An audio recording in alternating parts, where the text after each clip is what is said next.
Today's daf we're going to be learning is Menachot daf Memchet. It's the daf for Shabbat. We're going to get started with the bottom of Mem Zayin Amud Bet. Tanu Rabbanan Shachat Shnei Kvasim al Arba Chalot. If you take two of the sheep, again we're talking about the two kivsei atzeret, the ones for Shavuot, and you slaughter them with usually 2 loaves of bread.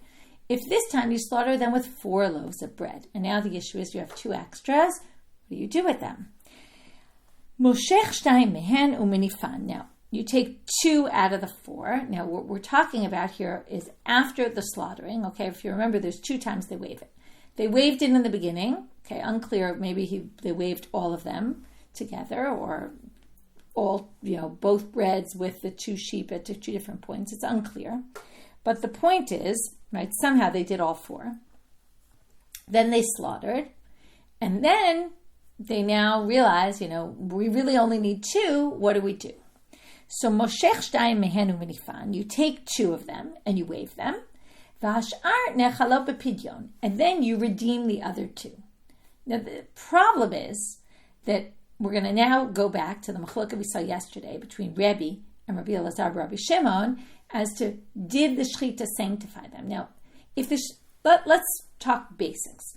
Okay, in the beginning you prepared this bread for the sacrifice. That's kind of like designating an animal. Okay, except it's a little different because when you designate an animal, it already has sanctity. Kedushat haguf. When you designate the bread until either the shechita or we talked about the zrika, it doesn't have sanctity of the guf yet. It only is kedushat damim that we talked about yesterday, which is only value is sanctified. So in the beginning, you designate these breads. Their value is sanctified to the temple, but they're not kedushat haguf. Question is, at what point do they become kedushat haguf? Right, so that's the machloket Rebbe and Rabbi Elazar, Rabbi Shimon. Now, if you assume that they're all now kedushat haguf, okay, like Rebbe, okay, which is what they're going to now try to say, this can't possibly be like Rebbe because there's no way to deal with this according to Rebbe. Okay, and that's what we're going to explain right now. So let's explain it as we go through. Okay, even though I didn't really explain well enough what exactly we did here. So Amru Rabbanan Kamei de Rav Chisda. When the rabbis brought this in front of Rav Chisda, they said, Hadelo Rebbe, this can't really work according to Rebbe. Because if the slaughtering sanctified all 4 loaves, now actually it didn't sanctify all 4. It sanctified 2 out of the 4, but we have no idea which 2. So now we're stuck because every loaf, that's why I said all before, it's not really all, it's just every loaf is potentially sanctified Kedushat haguf. So now we're going to have a problem. Why? Well, De'i Rebbe, Kevanda Amar Shchita Mekacha, because he said slaughtering sanctifies them, Deparik Lehu Hecha, where exactly are you going to do this redemption, okay? And how are you going to really redeem them? Because if they're Kedushat haguf, we learned you can't redeem them. So what we're going to do like this. If you take them all outside, let's say. If we're outside the sanctuary, we're going to now say, and you'll see in a minute, right? This is obviously not going to work. But we're either going to do it outside or inside. Either which way, it's not going to work according to Rebbe. Because if you take them outside and you say, hey, let's redeem them, right? So you wave 2 of them inside, okay? According to Tosfot, okay? Tosfot basically says we actually have to wave all 4 of them. Okay, when it says 2, it means 2 at a time. You're going to take number 1 with number 2. Number 1 with number 3, number 1 with number 4. Then you're going to take number 2 with number 3, 2 with number 4. You're going to have to try all the permutations because you really don't know which one and do them all, okay? He says otherwise it really makes no sense if you're going to explain according to Rebbe. Because once you say Rebbe, they're designated. 2 are Kedushat haguf. You have to wave those 2. So basically you're going to have, according to Tosfot, it's very hard to understand it otherwise, you're going to have to go through, all of them basically, in case those are the 2. So that's the way Tosfot reads this. And then we're going to basically say like this. If you do that, and then you want to take them all outside and say, listen, 2 of these are Kedushat haguf and we already waved them inside. The other 2, whichever 2, the redemption should work. Okay, I'm taking this money. This money is going to basically redeem the other 2. And now you can actually eat all the breads because the ones that were inside were waved, and then you continue with the slaughtering of the animal, and all is good. The ones that are outside, that now 2 of them were inside and were good, 2 of them are now redeemed. So you can eat them because they're just redeemed and they're not sanctified anymore. But there's one major problem, which you probably figured out already, which is, if you're going to do it outside, kevan dichtiv lifnei Hashem, okay, henifa kohen Hashem alechem abikurim tnufa, henifa tam kohen, henifa kohen otam al lechem abikurim tnufa lifnei Hashem al shnei akvasim kodesh yu Hashem lakohen. These are kodesh kachim. They can't leave the azara. So even though that sounded good and it was a way to possibly do it, but according to Rebbe, once they're sanctified kedushat haguf, you can't take them out. They have to stay lifnei Hashem. They have to be eaten inside. So having taken them outside, you've completely disqualified them. Okay, option 2, igavai. If you do it inside, that sounds like a better solution. We won't take anything outside. What we'll do is like this. Again, wave. Let's go with Tosfot. Each one, right, with the other. We've tried all the permutations. We're covered there. Now we want to redeem inside 2 of them. And then, right, we'll basically end up permitting everything to be eaten. But there's a major problem. Hama'ayil chulin lazara. But now you're allowing chulin in the azara, because now you're basically taking this item that was kedushat damim, and theoretically it could have been in the temple at this point to basically, right, it had sanctity. It was supposed to be maybe even in line to be used for the shtei alechem, for the 2 loaves. But now you're going to redeem 2 of them, and you now, we don't even know which one, but 2 out of these 4 are chulin. You can't have chulin in the azara. You're not allowed to bring in things that don't belong. So that's a problem. So it's going to have to be, right, the rabbis say to Rav Chisda, this can't go according to Rebbe. It must be Rabbi Lazar, Rabbi Shimon. If you say Rabbi Lazar, Rabbi Shimon, it makes all this more sense.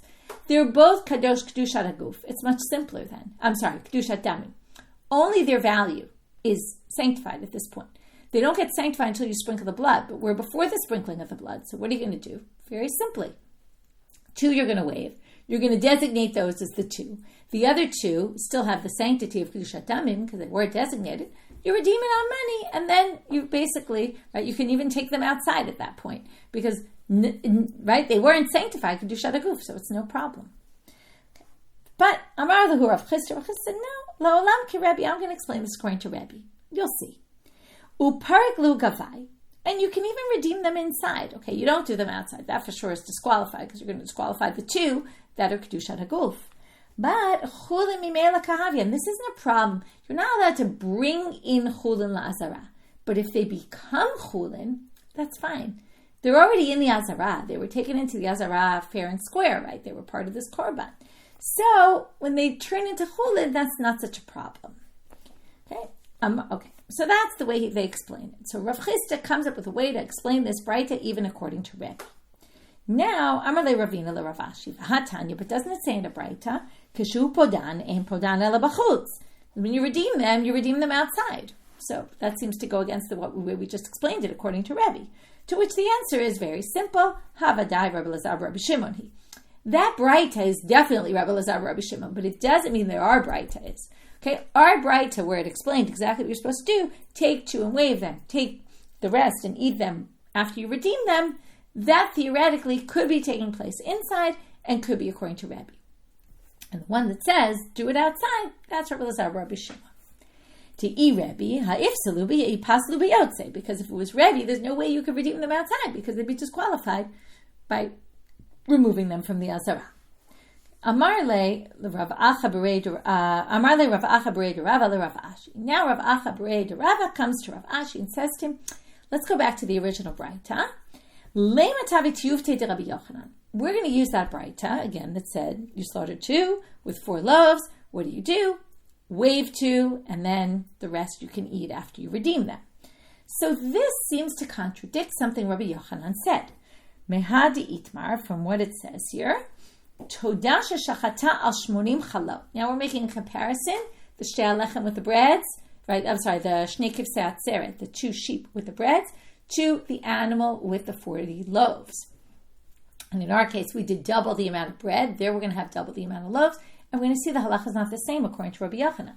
So if you took a toda and slaughtered it on 80 loaves instead of 40, chizki amal kadshu arba'im mitoch hashmonim, exactly like here. Half are sanctified. That looks perfect with the braita. Rabbi Yochanan amar Lo kadshu 40 mitoch hashmonim. No, you didn't sanctify 40 out of 80. None are sanctified. V'lav mi'it marala. Wasn't it said about? Okay, so now they're going to say, no. That's not a difficulty on Rabbi Yochanan or Braita, because lav mi'it marala. Wasn't it said about that statement of Rabbi Yochanan? Amar Rabbi Zera, hakol mudim hechad amar, likdeshu 40 mitoch shmonim dekadshu. They both agree, Rabbi Zera said there, that they both agree, Chizkiah and Rabbi Yochanan, that if you said, here's 80 loaves, I'm going to slaughter my animal on 40 of the 80, it works, and then only 40 are sanctified. Well, Hachanami will say the same thing by us. That our case must be, Likadshu tarta mitoch arba. You said, I'm slaughtering these animals on 2 of the 4 loaves. And then it will work, okay? Then the sanctification will work on 2 and not on 4. And now we're redefining the case a little differently than we thought. It's not much different. It's still the same ramification. We still don't know which 2. We still have to do with it everything we said. But it at least doesn't mean that this contradicts Rabbi Yochanan, because Rabbi Yochanan would agree in that case. Okay, even in the parallel case in the Todah. Now we're going to have another issue with Rabbi Yochanan, or discussion with him. Tani Rabbi Chanina Tirata, it seems to be a name of a place, Rashi says. Rabbi Chanina from Tirata said in front of Rabbi Yochanan, okay, or from Tira. He said in front of Rabbi Yochanan the following. He brought a Braita, okay, and then Rabbi Yochanan is going to question this Braita. Shachat arba'a kvasim al shtei chalot. If you slaughter 4 sheep on 2 loaves, okay, we're now switching. Instead of the 4 loaves, we now have 4 sheep instead of 2 sheep with the regular amount of loaves. Moshech shnayim mehem v'zorek daman shelo lishman. You first take, before you do anything, you take 2 of them and you slaughter them shelo lishman, just as regular korbanot shlamim. She'im yata omer kach, because if you don't say that, hifsadeta et achronim, you're going to ruin the second ones. Basically, okay, if we look at Rashi explains here what happens here. Because if you don't say that, and you first slaughter the ones lishman, okay, hifsadeta et achronim, as we said before, because what did we say at the end of the previous daf? Ein lecha davar shenir'eh, this was Rabbi Zera. Ein lecha davar shenir'eh lishman v'nidchemi lishman. Okay, there isn't such a thing. If you take the 2 and do them first lishman, then the other 2 are rejects. Now, once they're rejected, you can't sacrifice them shelo lishman. So comes this Braita that Rabbi Chanina brings and says, so I have a solution, the Braita says. Why don't you, again, he's not a Tana, he's just quoting a Braita, that the Braita says the best solution is, take the first 2. They're not yet disqualified, they're not yet rejected. Take them and just slaughter them shelo lishma. Okay? Sounds like a good solution. Except what?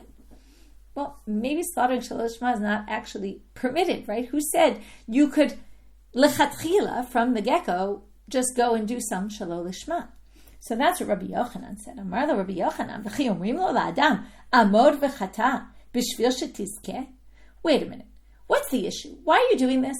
You're doing it because you don't want to waste the meat, right? What's going to happen? Well, if you take the first 2 and you slaughter them shelo lishman, you'll be allowed to eat the meat, because remember, a shlamim shelo lishma is accepted. You just don't fulfill your obligation. It's fine. You have the other 2 sheep to fulfill your obligation with.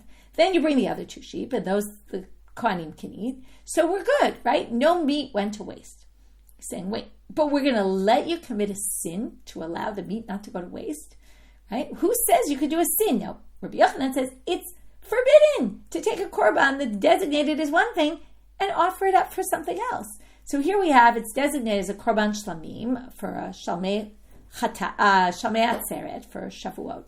And you're going to now take it and slaughter it shelo lishma, right? Just to save the meat? How, it can't possibly be. And Rabbi Yochanan further proves it from bringing a Mishnah. V'hatnan, it says in a Mishnah, evrei chatat shenitavru be'evrei olah. You have pieces of meat of a sin offering, which are supposed to go to the Kohen. They're not supposed to go on the altar. But they get mixed up with pieces of the olah that are supposed to be burned on the altar, right? Because everything in the olah gets burnt. Rabbi Eliezer omer yitznu lamala. Rabbi Eliezer says, put them on the altar, all of them. V'ro'en yet basar chatat lamala ki ilu hi etzim. And basically, even though you're not supposed to put something on the altar that's not supposed to go there, we're just going to view that meat as if it's firewood. Okay, it's just going to help your fire. He has no problem with that. But Chachamim omrim, and that's what's important for our purposes, Ti'u bar tzuratam v'yetu lebeit hasreifa. all these pieces of meat are completely disqualified. Wait till they get, right, it's a mixture anyway, so some really can go on the altar, but we don't know which ones. So leave them till they rot, and then burn them on the altar, or leave them overnight. Okay, and then burn them up, and then burn them, not on the altar. They have to go to the Beit HaStreifa, they get burnt, they're completely ruined. Amai. Now comes Rabbi Yochanan and says, look, if we could say, Amo v'chato, right, go sin, go do something wrong in order to fix things, well then we should have said, Lema amo v'chato v'chata b'shvil shetizkeh. Go sin in order to make sure we don't ruin meat, right? We don't like to ruin sacrificial meat. You had good pieces of ola there, good pieces of chatat there, you're now taking it and basically disqualifying it. Well, maybe we should let you sin to fix that problem. And look, we don't do that, so how could we do it in your situation, right? How could we take these extra 2 sheep and offer them shalol lishma? So, what is the answer? Rabbi Chanina answers him, Amod v'chata b'chatat b'shvil shetizkeh b'chatat amrinan. Amod v'chata b'chatat b'shvil shetizkeh ba'olah lo amrinan. We don't allow you to sin with a sin offering to fix the burnt offering. What's the whole idea? We want to let you burn the burnt offering on the altar. But we can't let you take one thing to fix a completely different thing, a chata for a sin offer, for a burnt offering. But we can allow you when it's the same type. And what's our case, right? So we can take a chatat and allow you to sin with that in order to prevent a different chatat from being ruined. What's our case, right? Because again, what basically Rabbi Chanina Turata is saying, you're comparing apples and oranges. I'm comparing 2 of the same type. I want you to take a shlamim and use it as a different kind of shlamim. So I'm allowed to sin with one shlamim to save a shlamim sacrifice. But I'm not allowed to sin with a chata to save an ola. So he says, your example of your mission is not a good example. I'm back to my opinion. Now, Rabbi Yochanan asks, but bechadim, or maybe the Gemara, it's unclear if it's the Stam Gemara or Rabbi Yochanan, but he says back, it's a counter question, bechadim milta mi amrina, you just answered that within one issue you can sin to save something else. Who says? I'm going to show you a case, v'hatanya, it says in a Braita, kivsei atzeret sheshachatan shelo lishman, if you have these sheep for Shavuot that you slaughtered shelo lishman, O sheshachatan bein lifnei zmanam bein la'achar zmanam, you slaughter them the wrong day, okay, the day before or the day after. Hadan yizarek v'abasar yachil. The blood can be sprinkled and the meat can be eaten. Why? Because this is a classic case of you did it shalol lishma. Okay, this isn't where we told you go do it shalol lishma, but you happen to have done it shalol lishma. So we say the sacrifice is accepted. You just didn't fulfill your obligation, so you can go ahead and sprinkle the blood. The meat can be eaten. Ve'im aita Shabbat, but here comes the key. If it was Shabbat, lo yizchok. We don't allow the blood to be sprinkled. Why? Because it's forbidden to sprinkle blood on Shabbat of a korban you're not supposed to bring that day. Now, why not? Because there's 2 possibilities about what the problem is. Well, the sprinkling of the blood permits all sorts of things to happen. We've seen this many times. It permits the parts of the meat that are supposed to be burned on the altar. It permits the meat to be eaten, right? So it's a permitter. That's what we call metaken kli, right? That's the makeh b'patish. It's the final blow. So it's the permitter. So that's possible. Some people say it's actually coloring the mizbeach. So Vea is one of the malachot. So that could be the issue. Ve'im zarak hurtza lahaktir imurim la'erev. But if anyway you sprinkle the blood, then we'll allow you to burn the parts on the altar that night. Okay, so you're not supposed to do it on Shabbat. But if you did, we'll allow it. Okay, so now they're going to say, wait a minute, amai. Why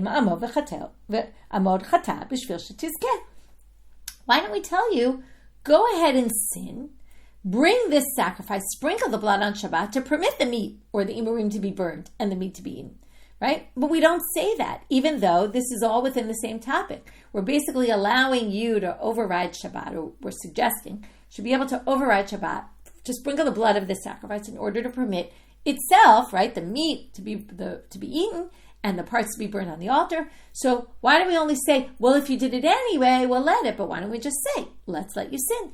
So here comes basically Rabbi Yochanan with a counterclaim, okay, or the Gemara's counterclaim for Rabbi Yochanan. Look, we don't allow sinning just to solve some other problem, even within that same korban. So this distinction that Rabbi Chanina tried to make in order to reject the Braita that Rabbi Yochanan brought is not a good distinction because he said within one topic, of course you can sin, only in two you couldn't, and that's why it didn't work with this Ola and the Chata. To which, again, either the Gemara responds or Rabbi Chanina responds with an answer. Amod v'chata b'Shabbat kadesh tizkeh b'Shabbat amrinan. We allow you to sin on Shabbat in order to allow something else on Shabbat to be permitted to you. But amod chata b'Shabbat kadesh tizkeh b'chol lo amrinan. But if you're standing there and it's Shabbat, you can't cook that meat today. So you can't, right? First of all, the imurim are only going to be burnt at night. And the eating of the meat is not allowed. You can't cook on Shabbos. So the meat is only going to be eaten later that night on Motzei Shabbat. So we don't allow you to be mechalel Shabbat for something that's not going to affect you on Shabbat itself. So that's the issue here. This has nothing to do with, right, does one thing allowed to sin in order to permit itself, because this isn't a good case like that, because this is doing malacha on Shabbos that's for after Shabbos. It's going to help you after Shabbos. If it would help you on Shabbat, then yeah, we would be allowed to do it. Okay, now the Gemara is going to question, this seems to be the Gemara now coming back, some statement that Rabbi Chanina made earlier. Rabbi Chanina basically said, and it's not exactly sure if it's a difficulty on Rabbi Chanina, but what they're saying is this. Rabbi Chanina made this distinction. He said, within the same issue, you're allowed to sin, right? Which then we questioned, but we resolved it with the Shabbos thing. And then he said, but two, no.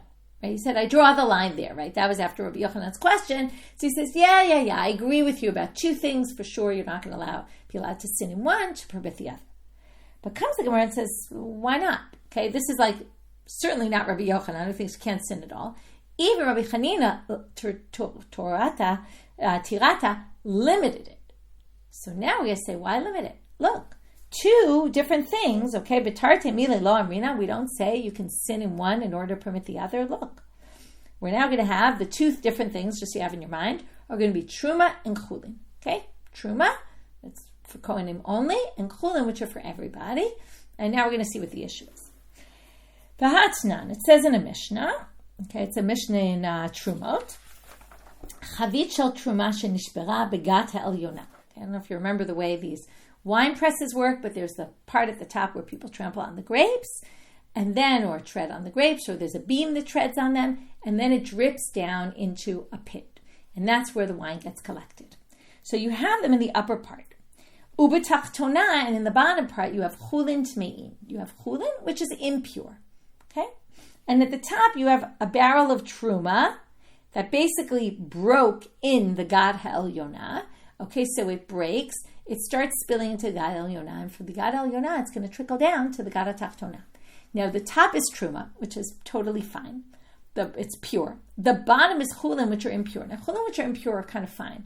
I mean, there were people who were careful not to eat chulin that became impure, but there's nothing really wrong with them. Anyone can eat them. But once the truma hits the chulin, what's going to happen?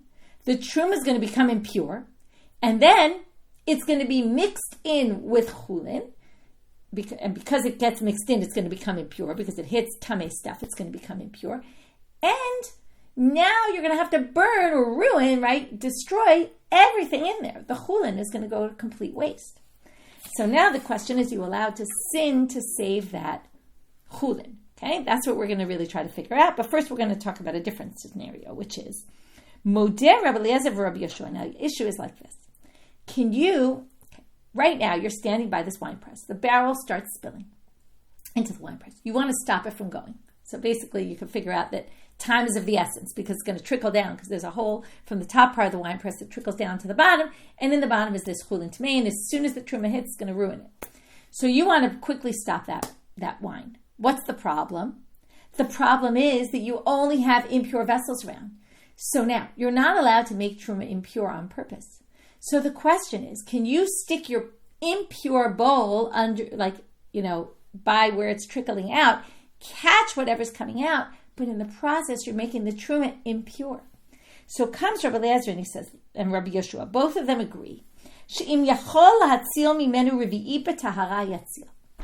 Let's say it starts trickling down and you're about to catch it, but all you have is impure vessels. But if you run to the other side of the room or to your neighbor's house next door, you can find a pure vessel. You don't have one right there, but you can find one. But while you go find that one, what's going to happen? It's going to trickle down and ruin the chulin. But if you get back quickly, you'll be able to save at least a revid of that truma. That's a quarter log. That won't be ruined. If you can save just a quarter log, this isn't important for our purposes really, it's just building up to our case. If you can save a quarter log, then you can't put it in a truma vessel. You have to go run wherever it is, go get the vessel, bring it back, and save what you can. As long as there's a shir of revid, any less than a quarter log is really insignificant, we're not going to save it. And now we're going to see, what if you can't save a quarter log? Let's say there's no pure vessels around. Im lav, then we have a machlok. Rabbi Eliezer Omer, turning out to Amabed, tered v'titma va'al yitamenu b'yad. Go down and purify it. In other words, basically, titma, ruin it. Let it become tameh, va'al yitamenu b'yad. In other words, tered meaning let it trickle down by itself. You don't touch anything. Okay, Rabbi Eliezer says you can't sin. You can't make that truma impure. So there's nothing you could do. Don't put it in a vessel and save some of it above or save all of it above in a truma vessel and don't ruin save your chulin. No, you can't save your chulin. Just let it go. Okay? If you don't do anything, then you're not guilty. Okay, now it's true, you're going to lose all your chulin according to him, but no choice. Okay, because you can't make truma impure on purpose. Rabbi Yeshua Omer, Rabbi Yeshua says, and this is what's important for our purposes, we're going to see, with two things, you have truma, which you're basically allowed to sin with in order to prevent it from getting to your chulin. He allows you to put it all in that vessel you have. Stop the wine from going in. Don't let the truma trickle down at all. Make it impure. And in that way, you save the chulin. So what do you see? Two different things, truma, chulin. And we allow you to sin with one to save the other. So why did you say when Rabbi Chanina Tirata limited his heter, why did he do that? He didn't have to. Theoretically, you could learn from here. To which the Gemara says, no, you can't learn from here. Because Shanei Hatam de la Truma Ka'azla. We're going to allow you to make this truma impure to save the chulin. Why? Because even if you don't make it impure, it's going to become impure anyway. So what's the difference whether you did it by hand, right? You did it by yourself, or it happened anyway. So therefore, better to minimize damages. Be active about it. It doesn't bother us, right? Exactly the opposite of what Rabbi Eliezer said. Just don't do anything yourself. As long as you don't do it, it's not your fault. And, you can't get involved in making truma impure. But Rabbi Yeshua says, no, you can. And you should, because that will save the chulin. Okay? So that's not a good example. It has to do with our case, because even though they're two different things, in the end it was going to become impure anyway. It's really not doing anything wrong. Okay? Again, this is I would think, a philosophical debate.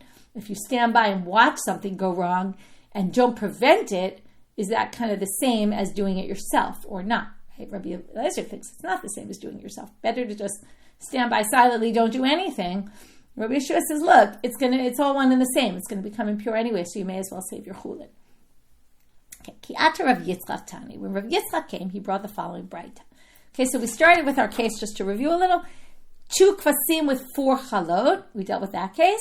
And then, the solution in the braita, does it go only according to Rabbi Elazar, Rabbi Shimon, or also according to Rabbi? And we compared it also to this other opinion of Rabbi Yochanan with the chalot of the Toda.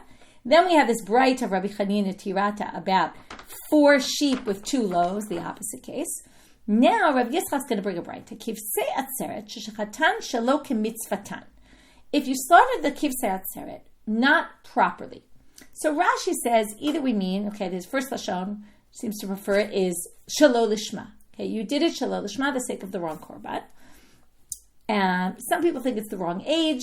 Okay, Rashi brings a different answer that's a different explanation. It's the wrong age. Either way, let's just go with shelo lishma. Psulin v'tuabar tzulatam v'yatzu lebeit hasreifa. So they're disqualified, and you leave them. Now, what's the big problem with saying this? Remember the first Mishnah in Zvachim? Chatat and Pesach Bizmano. Those are the only ones that are disqualified if you do them shelo lishma. Here comes Rav Yitzchak and says, also the kivsei atzeret, if you do them shelo lishma, they're psulim, they're disqualified.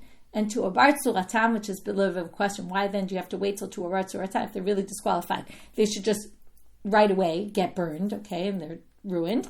But that's a side point that some commentaries grapple with. Let's just leave it at that, though. But this seems to be adding to the list, okay? How can you do that if it was very clear? Well, maybe because this is a unique case of shlamim. They didn't want to give like a whole rule about shlamim when this was a very unique case. Anyway, he seems to say that if you take the go with Rashi, that it's shalol lishma, this seems to be adding another case to the list of which ones are completely disqualified. But let's put that issue aside right now, and let's understand the Gemara. So Rav Yitzchak comes from Israel, and he brings this brighta that talks about the kivsei atzeret that were done shalol k'mitzvatan, let's just call it lo lishma, are disqualified. Amar of Nachman, Mar de makeshlu lachatat tani psulim.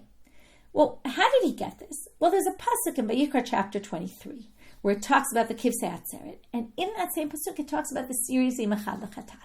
So it juxtaposes in the verse the chatat to the shlamim here. So we're going to say, if you compare it to the chatat, that's why we come to the conclusion it's just like a chatat. It's going to be disqualified if it's shalol lishma. But Tana debei Levi, but Rav Nachman adds though, but there's a different braita from the house of Levi. Digamar shalmei chova mishalmei nedava. He says, no, we're going to learn these shlamim are a different kind of shlamim because they're obligatory, right? Most shlamim are voluntary. But we're going to learn obligatory shlamim from voluntary shlamim. Voluntary shlamim, we know. If you do them shalol lishma, you didn't fulfill your obligation, but you can continue to bring the korban. They're kshirim. You don't burn them. Okay, and that's why he taught kshirim. Okay, Ditani Levi, as he says in the following braita, and here we're going to bring another case where he does this. It says, Ushar Shalmei Nazir. He was talking about the korbanot of the Nazir. And then it says in the other korban of the Nazir, which is the Shlamim, Sheshachatan Shalo Kemitzvatan, that was slaughtered, again, Lo Lishma, let's say, Shirim V'lo Alu L'Ba'alim L'Shem Chova, V'nechalim L'Yom V'layla V'ein Tunim Lo Lechem V'lo Zchor. So they're kshirim. They don't fulfill the obligation of the owner. They are eaten for a day and a night, and no bread, no zroa that goes with it. All the unique halachot of the Nazir don't go along with it. But the main point being, and this is you have to add a little bit, but also by Nazir in the pasuk, it talks about the chatat that the Nazir has to bring and the shlamim. It's also juxtaposed to a chatat, but we don't learn from shlamim to chatat. We learn from the shamei Nazir. We learn it from a regular korban shlamim. And likewise, we're going to do the same thing by us.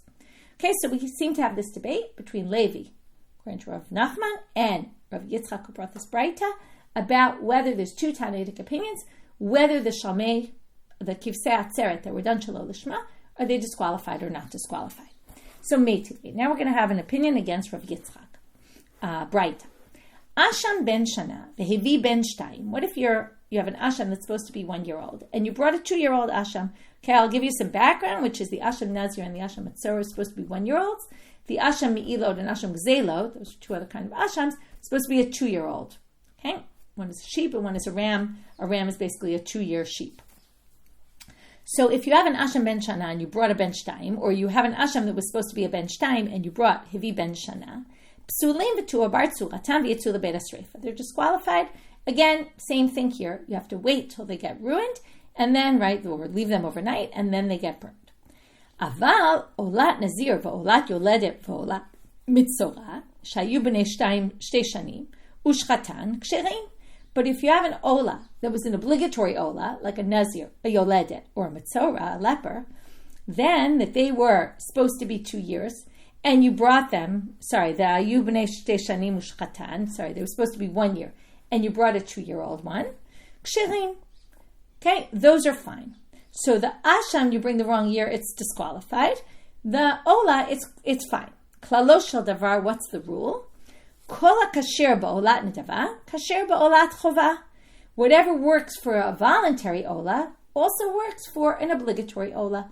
And that's the exact same thing that Levi said about the shlamim, right? And that's why he said it's going to be ksherim, because we're going to learn one from the other. We're not going to learn it from a sin offering. We're also there, the olat nazir and the olat yoledet and the olat mitzvah are also compared in the pasuk to the chatat. So we don't do that. Okay, so that's really your difficulty. We're just going to finish about the asham.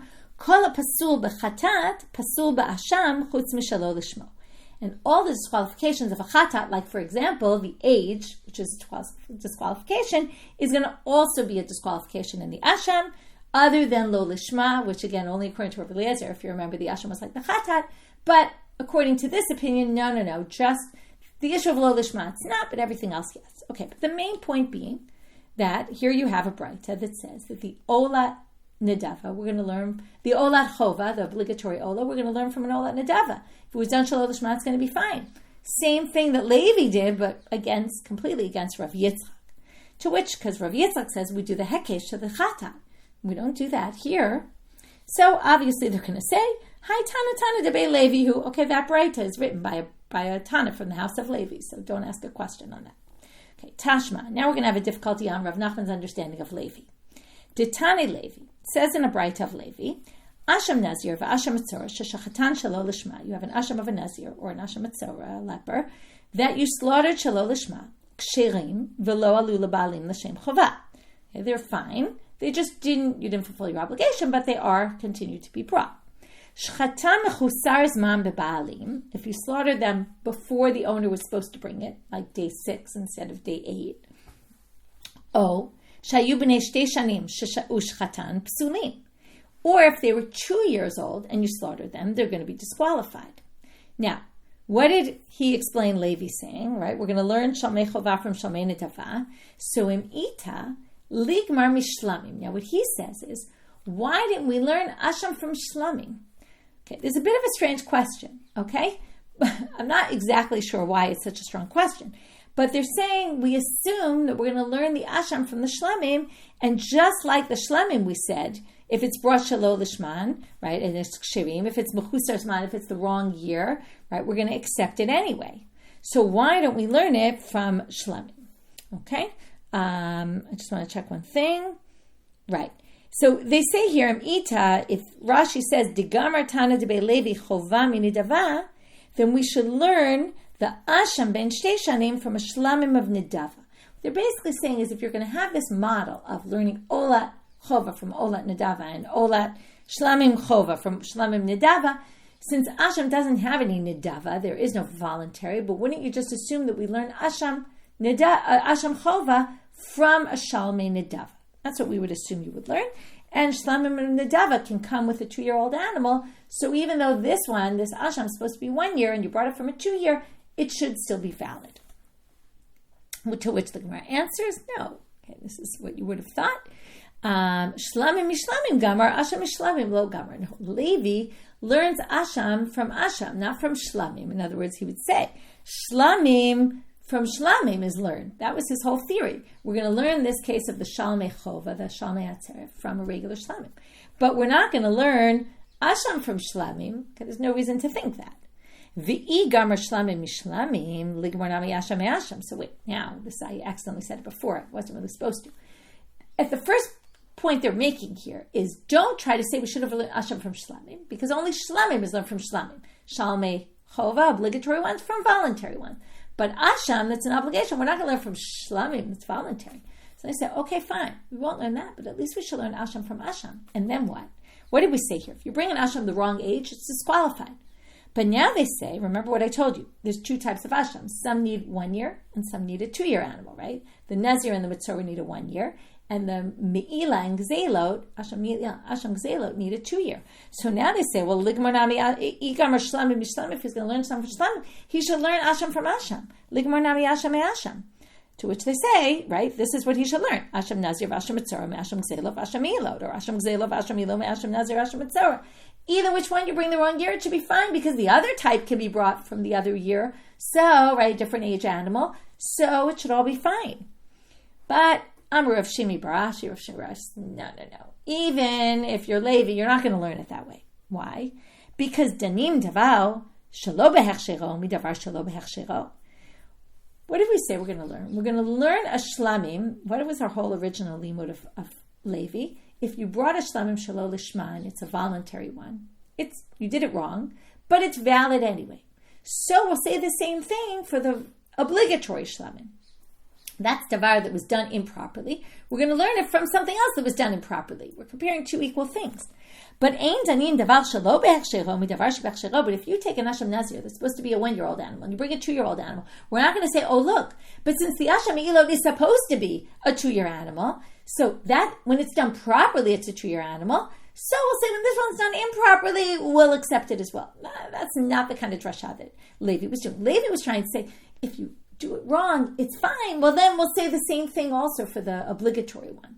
But he's not going to say learn Asham from Asham when it's done. One case is done properly and the other it's done improperly. We're not going to learn improper from proper. Okay, so with that, we finish that section. And then we have one more question here. Velo, wait, really? We can't learn davar shelo b'echshero mi davar shebechshero? You can't learn something that was done improperly from something that was done properly? How about this case? V'hatanya minayin liyotze.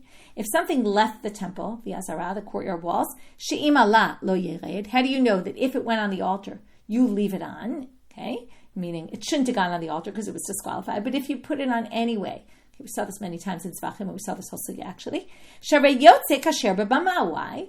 Because yotze is not a disqualification in the time of bamot. So what do you see here? We're learning something that's done improperly. You took it out of the courtyard when there was a temple and it was forbidden to be outside. You put it outside and then you brought it back on the altar. It's going to stay because in a time when things were permitted to be outside, well, there's no problem being outside because it's completely permitted. So because it could be outside certain times when there's no central temple, so we'll allow it here as well, which is a complete, right? That's a case of you're learning from something that was done properly, you're learning to something that was done wrong.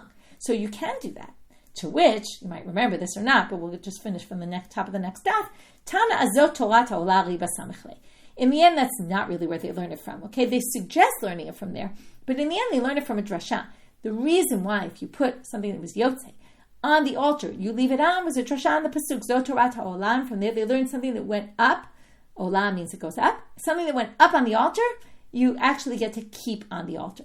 And they don't really learn it from the Bama case. So really you don't learn Deval Shelo Bechshero from something Shebechshero. Okay, with that we finish today's daf. We'll do a quick review. We started with the case of the 2 sheep with the 4. Right? We reviewed that already. Then with the 4 loaves. Then we did the 4 sheep with the 2 loaves. And what we do in that situation, right? That we basically start doing according to the Braita of Rabbi Chanina, you take 2. You do them Shelo Lishma, and then you do the other 2 lishma, and you can't do the reverse order because then they've already been rejected. Rabbi Yochanan didn't like that. He said, how could we have someone do something wrong in the first place, right? And he didn't like that, but basically Rabbi Chanina said, no, you really can, right? As long as he limited it, as long as they're 2 of the same type, right? Which some of the Gemara questioned that, really. Even if they're different types, it seems to work with the Truma and Chulin. We said, no, that didn't count. And also the fact that he said, right, he went against Rabbi Yochanan. Rabbi Yochanan tried to say, how can you even say that in the same type it works?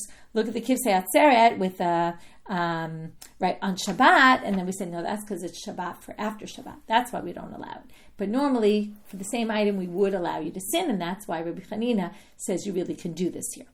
Then we got to the Kivsei Atzeret that you did Shelo Lishma, and then we had this machloket. Do we learn the Kivsei Atzeret from the Chatat, and it's disqualified? Or do we learn Kivsei Atzeret from the Shalmei Nedava, from the Shalmei Chova, from the Shalmei Nedava, which are, of course, accepted, right? Because the Shlamim Shelo Lishma works. So that was the 2 approaches of Levi versus Rav Yitzchak, and then we had a difficulty on Rav Yitzchak, and then we had a difficulty on Levi, or Rav Nachman's understanding of Levi, which then we worked out, and with that we finished, basically, our daf. So wishing everyone a Shabbat Shalom and Shavua Tov.